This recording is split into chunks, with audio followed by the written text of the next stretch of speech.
Այս հուշանվերային թղթադրամների կապոցն արժե ընդամենը մի քանի 100 դրամ, սակայն հանցագործները օգտվելով մարդկանց անուշադրությունից հազարավոր դրամներ կարող են աշխատել։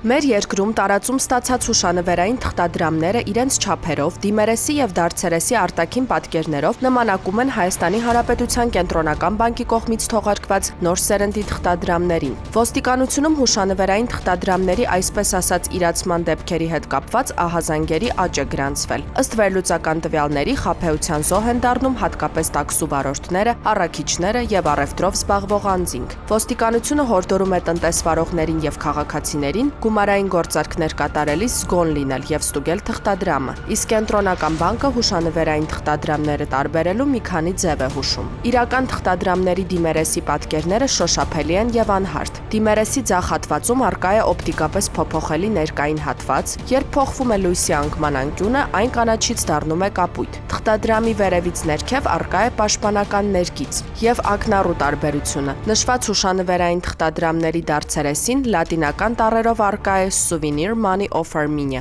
Հայաստանի հուշանվերային թղթադրամ գրառումը։ Հարգելի քաղաքացիներ, կրկին հորդորում ենք որևէ ծառայության դիմաց հուշանվերային թղթադրամներով վճար ստանալու դեպքում անմիջապես ահազանգեք 102։ Համատեղ կարող ենք եթե ոչ իսպառ վերացնել, ապա գոնե նվազագույնի հասցնել նման դեպքերի քանակը։